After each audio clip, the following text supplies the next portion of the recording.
Rain drums on the tin roof, and diesel hangs by the humming generators.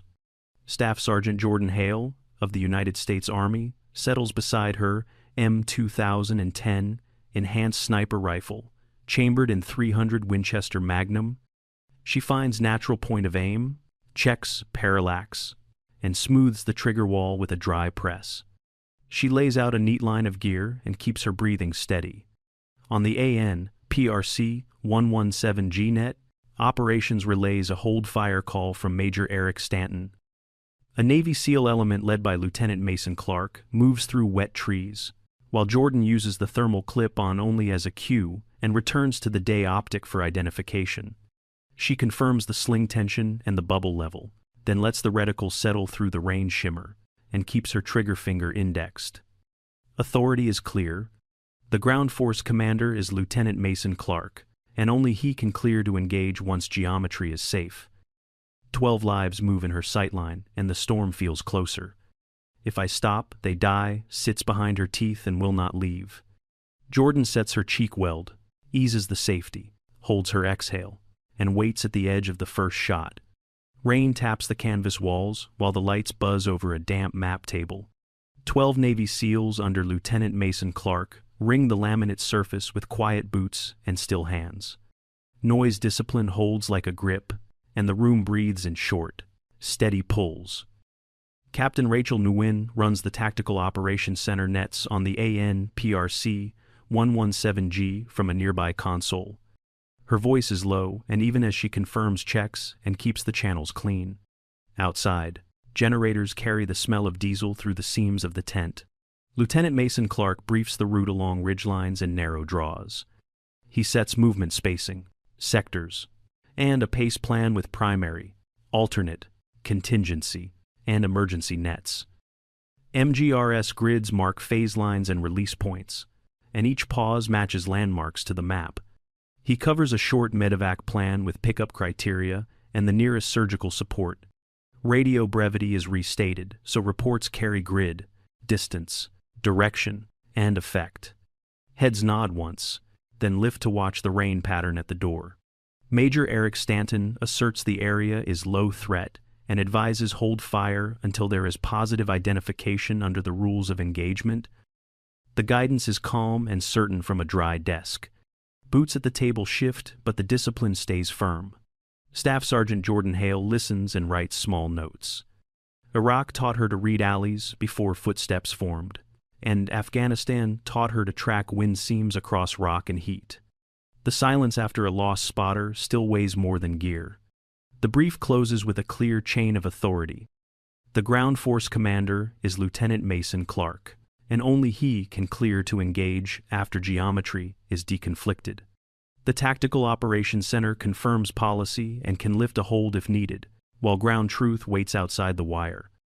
Under a dry awning, Staff Sergeant Jordan Hale of the United States Army lays out her kit in a clean left-to-right grid. The M2010 enhanced sniper rifle, chambered in .300 Winchester Magnum, rests on a shooting mat while rain patters beyond the concrete edge. A rigid tripod is planted deep, and the rifle is clamped into a hog saddle with the bipod folded as backup. She locks her focus on safety first. Bolt to the rear, chamber clear. Then she seats a 5-round magazine, runs the action, and performs a careful press check. Sling tension comes next to tame recoil and hold the body to the rifle without strain. Jordan pulls out the Kestrel 5700 and reads temperature, pressure, and a light crosswind. She notes the data on a dope card secured to an armboard at her wrist, and never on the sling. A lens cloth wipes the glass clean, desiccant slides into the pouch, and turret caps are closed to fight moisture. She builds position with natural point of aim, and checks the bubble level until it sits true. Parallax is dialed out while her cheek weld settles into the stock, and a dry press confirms a smooth trigger wall. The thermal clip-on will be used only as a cue, and all positive identification will occur through the day optic, per the rules of engagement. Wind calls start modest at plus 0.2 mil for a 2 to 3 knot crosswind in heavy air. She plans to bump to plus 0.3 mil if gusts rise toward 4 or 5. A narrow strip of tape on the buttstock reads, "Never miss twice," a quiet reminder that sits where only she will see. Rain pounds the tent roof, while lantern light spreads across the laminate map. Lieutenant Mason Clark stands steady and outlines the route along ridgelines and narrow draws. He sets movement spacing, sector arcs, and a clean cadence for halts, so the element stays quiet and controlled. Clark builds the pace plan with primary, alternate, contingency, and emergency nets. He marks MGRS grids for phase lines and release points, tying each to a terrain feature for quick orientation. Brevity words are kept simple, so every call carries grid, distance, direction, and effect. He briefs a short medevac plan with pickup criteria, casualty roles, and the nearest surgical support. Contingencies cover choke points and dead ground where visibility collapses. The team checks acknowledgements and traces the path with gloved fingers on the plastic surface. Rules of engagement are restated without drama. Positive identification must occur through the day optic before any round leaves the chamber, and thermal is only a cue to guide the eye. The ground force commander is Lieutenant Mason Clark, and he alone clears to engage once geometry and backstop are safe. Captain Rachel Nguyen manages the Tactical Operations Center nets on the AN/PRC 117G and confirms policy. She can lift a hold from the center if needed, but she does not issue cleared to engage. Major Eric Stanton adds that the area trends low threat and advises hold fire until identification is certain. Staff Sergeant Jordan Hale notes the MGRS blocks, updates her dope, and lets the rain set the room to a professional calm. Rain slicks the ramp as the Navy SEAL element under Lieutenant Mason Clark slips past the wire. Spacing opens between operators. Sectors lock like gears, and every head turn is measured. Light and noise discipline hold as boots test routes and wet rock before committing weight. Gloved fingers shape hand signals that travel down the line. Muzzles stay off mud, optics kept dry under hoods, and shoulders settle when the column pauses to listen. A heel shifts a single inch to clear a route. Then the file moves again with the rain for cover. Lieutenant Mason Clark, as ground force commander, regulates pace and direction while keeping the route inside the plan. The element breathes as one and rides the contour, using brief halts to reset arcs and confirm bearings. No one speaks, and the forest gives back only water and leaf noise. Up on the north slope, Staff Sergeant Jordan Hale climbs to an overwatch that mirrors the movement corridor. She keys a short comms check on the ANPRC 117G, confirms the primary net from the pace plan, and falls quiet. Her job is observation and talk on when needed, and she lets the reticle drift with the wind to map the ground below. The team fades into the trees until rain is louder than gear. Small checks repeat like a rhythm. The muzzles remain clean, the intervals stay honest, and the jungle accepts them just enough to let them pass. Staff Sergeant Jordan Hale of the United States Army slips into a shallow fold on the north slope where brush breaks the outline. The hide gives cover from above and concealment from the valley. A clean lane opens toward the ground where the Navy SEAL element will pass. She plants the tripod legs deep until they bite and clamps the M2010 enhanced sniper rifle in a hog saddle. The bipod stays folded as backup. Sling tension settles the rifle into her frame to control recoil without strain. Jordan finds natural point of aim by closing her eyes, breathing twice, and letting the reticle return to center. The bubble level sits true. She dials parallax until the target and reticle track together when her eye shifts. The Kestrel 5700 comes out of a pocket with a dry snap. Temperature, pressure, and a light crosswind populate the screen and move to a dope card on an armboard at her wrist. Elevation is set for about 920 meters, with a starting wind hold of plus 0.2 mil. She plans for gusts. If the air bumps to 4 or 5 knots in the wet, she will move to plus 0.3 mil. The goal is to stay ahead of the wind rather than chase misses. A thermal clip-on clicks to white hot, only to cue shapes through the rain haze. She returns to the day optic for positive identification, in line with the rules of engagement. Glass is wiped once, and the caps are checked for moisture. Breathing smooths to a metronome. A dry press confirms a clean trigger wall. Then she resets and rechecks parallax after each small change. The AN/PRC-117G stays quiet except for brief comms checks inside the pace plan. Her cheek weld sets and the reticle holds still through the shimmer. Dope is ready and the hide feels settled. She waits for the ground force commander, Lieutenant Mason Clark, to confirm geometry and backstop before any shot leaves the chamber. The thermal clip-on glows white-hot and shows shapes that move with purpose. Staff Sergeant Jordan Hale, of the United States Army, uses it only as a cue, then settles behind the day optic to confirm positive identification. The lane below fills slowly with pairs that bound and pause, and the pattern grows too clean to be weather. She counts 2, then 6, then more as intervals hold steady across the slope. Spacing and timing look trained, not random. The glass stays calm while rain blurs the edges, and the reticle returns to center after each blink. Jordan keys the AN/PRC-117G and sends a short report with call sign, MGRS grid, estimated size, movement direction, and a warning that the corridor is tightening on the Navy SEAL element, led by Lieutenant Mason Clark. The wording stays clear and simple, so no one guesses under stress. She releases the push to talk and listens to the net settle. Inside the Tactical Operations Center, Major Eric Stanton dismisses the call as moisture bloom from the rain. Captain Rachel Wynne keeps the channel open, asks for continued observation, and tags the feed for ISR comparison. The tent noise fades, and the room waits for the next clean update. Pressure builds in the quiet, and Jordan lets discipline hold it. She checks the Kestrel 5700, notes a light crosswind, and updates the dope card on the armboard. She keeps her rifle still, watches the pattern shape the ground truth, and waits for the ground force commander to confirm safe geometry before any shot is taken. Rain explodes through the canopy, and the line of fire cuts from 2 sides. The Navy SEAL element under Lieutenant Mason Clark takes enfilade across wet trunks and rock.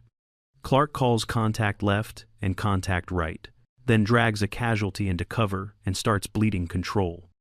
He pushes a sitrep with a clean MGRS grid and a quick read of enemy fire. Smoke blooms to break angles, and short bounds try to reset sectors. The volume does not let go, and the team holds low.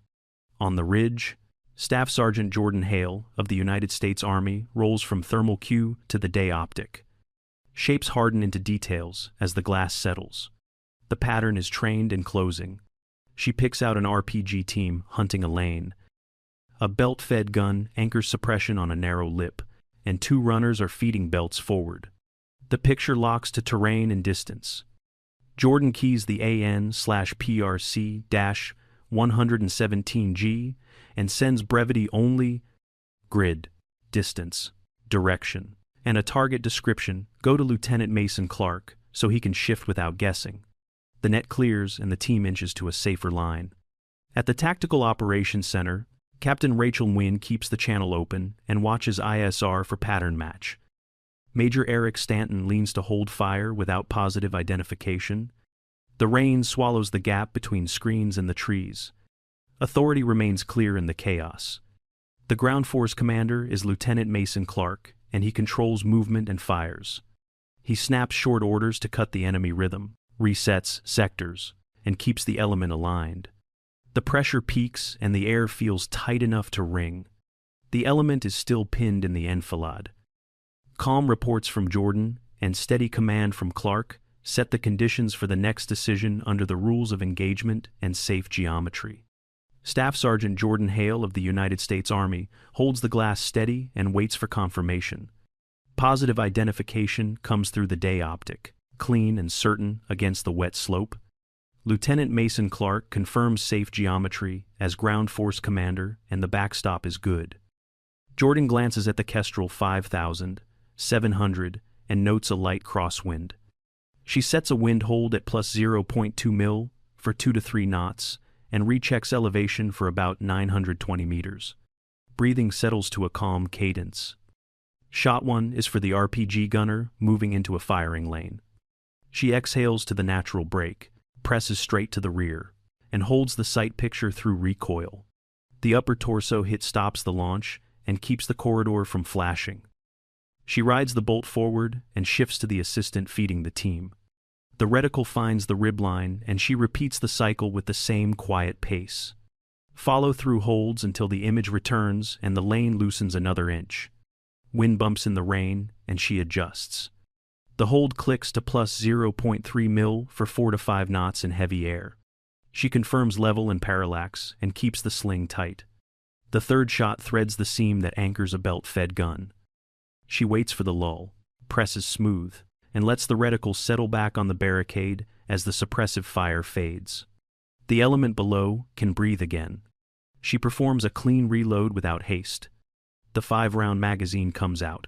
A fresh magazine seats, a press check verifies, and the bolt goes forward. She confirms level and parallax again before returning to glass.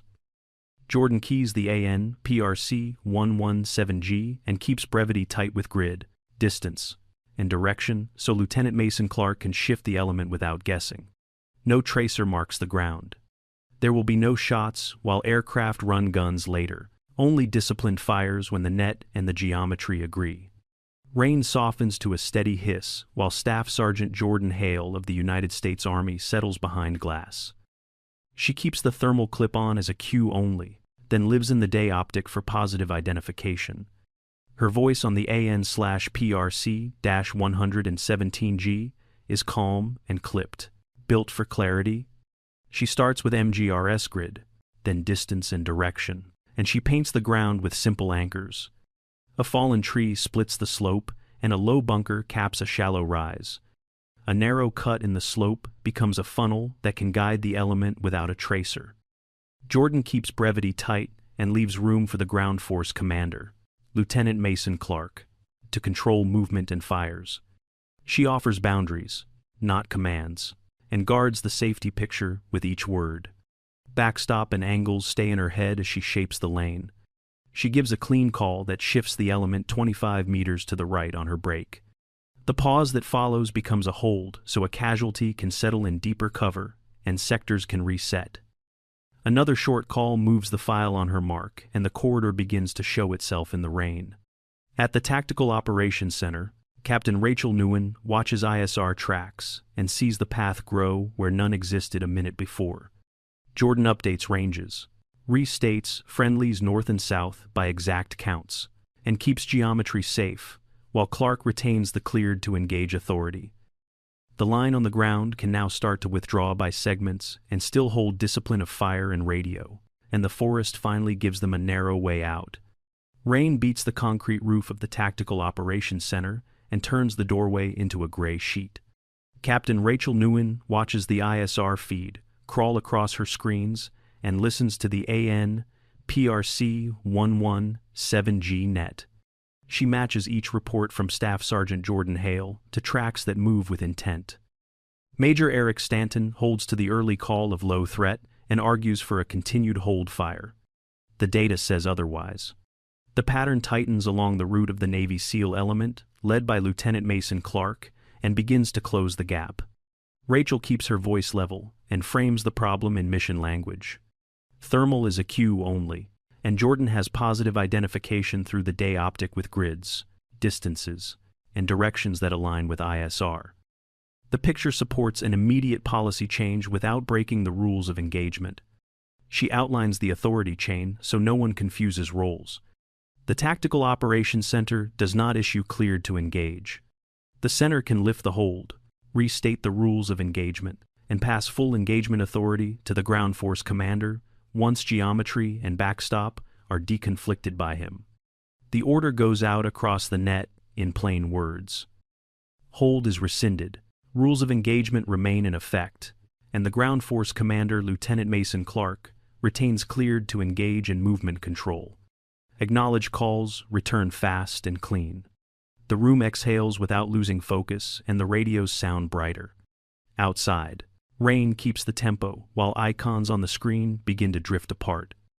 Jordan tightens her process, checks the Kestrel 5700 for a fresh wind line, rechecks level and parallax, and waits to execute under the ground force commander. Rain hangs over the canopy as an AH-64 Apache flight checks in on the net. Staff Sergeant Jordan Hale of the United States Army steadies her breathing and takes the radio. She uses the ANPRC 117G with clean brevity and a calm cadence. She starts with an MGRS grid, then distance and direction. A fallen tree marks the left edge, a low bunker pins the far rise, and a narrow cut in the slope makes a funnel. No tracer is needed because the picture is already clear. The pilots confirm positive identification through TADS and read back friendlies south of the target with exact spacing. Jordan repeats the friendlies line one more time so everyone sees the geometry in their heads. The rain becomes a metronome that keeps people honest. Authority is exact and simple. The ground force commander is Lieutenant Mason Clark, and he alone clears to engage once he deconflicts, angles and backstop and checks range to friendlies. Jordan holds her rifle at rest and waits for his call. M230 30mm walks along a trench line and cuts the anchor that has been holding the element under enfilade. The burst is short and precise.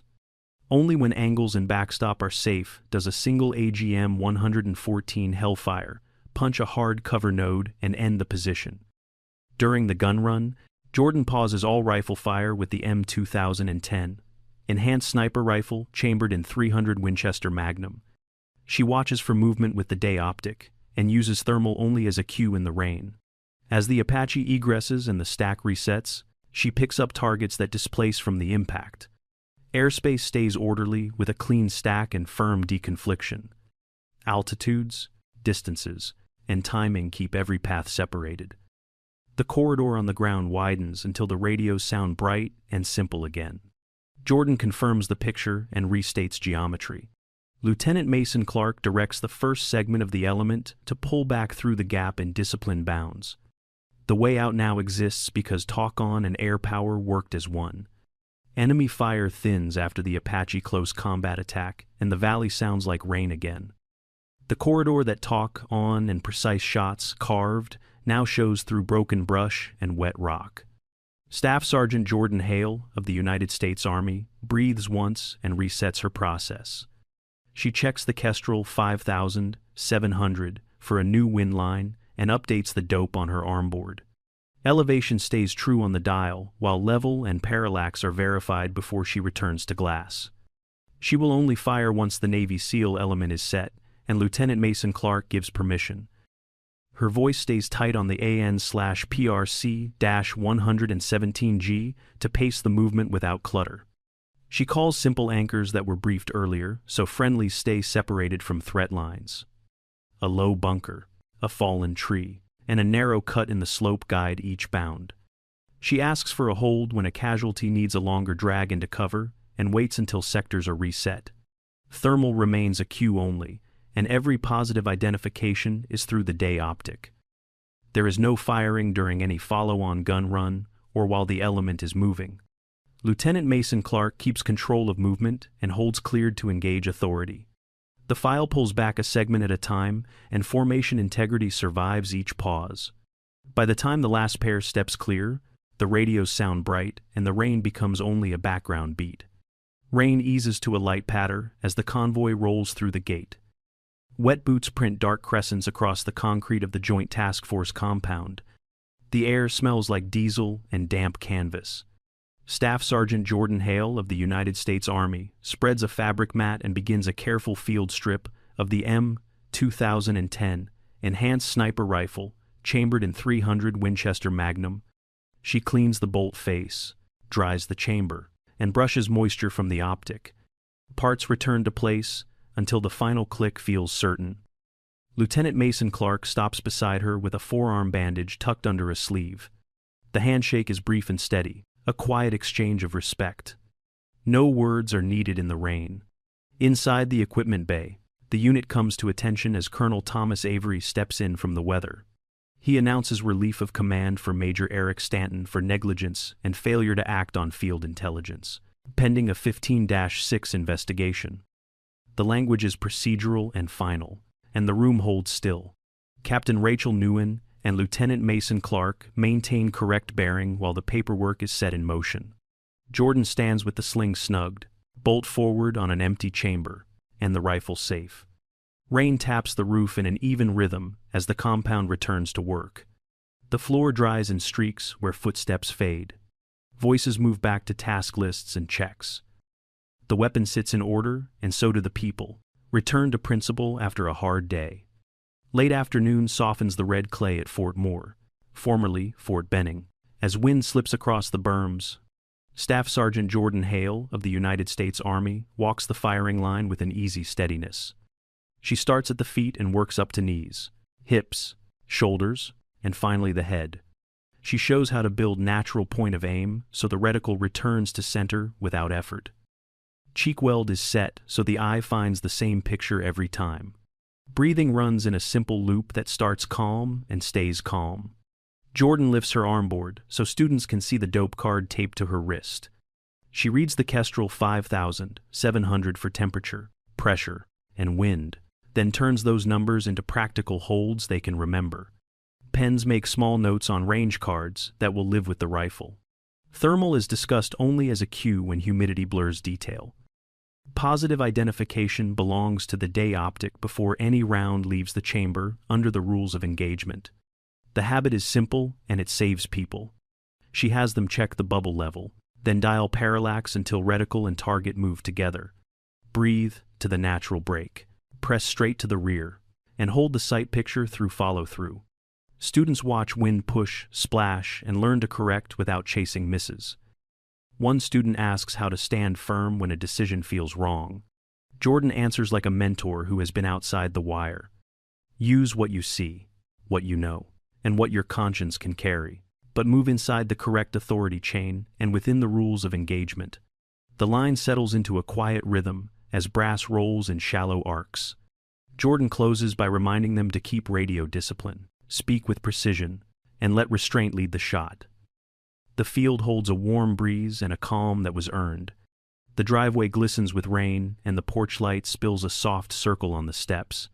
Lieutenant Mason Clark sets his boots on the mat and feels the tug of a bandage under his sleeve. Rank stays outside as he steps in and folds into a long embrace that lets the house breathe again. A hospital garden holds warm sun and trimmed hedges. Petty Officer Liam Ortiz sits with a notebook and writes a letter he will never send to Staff Sergeant Jordan Hale of the United States Army. He thanks her for trusting ground truth and strict fire discipline that turned fear into a safe lane through the trees. His pages remember a corridor shaped by talk, on, and confirmed by careful shots. He writes that restraint carried more weight than volume, and that people went home because patience held. The pen stops and the quiet feels earned. Inside a calm office at the Tactical Operations Center, Captain Rachel Nguyen reviews after-action notes and ISR captures. She turns field lessons into a document called Overwatch Integrity Protocol and keeps the language clear. Thermal is a cue only. Positive identification happens through the day optic. Talk on follows MGRS with distance and direction, and target sequence goes leadership, then machine guns, then outer flanks to open a corridor. Evening settles on the red clay at Fort Moore, and Jordan wipes a barrel with slow care. Bolt back, chamber clear, optic caps closed, and a small strip of tape on the buttstock reads, "Never miss twice." The range smells like dust and cut grass, and the day finally lets go. Far away, the jungle is quiet after rain. At the old hide, a single brass case rests in wet leaves and mud. It is a small marker for work done with discipline and a steady heart.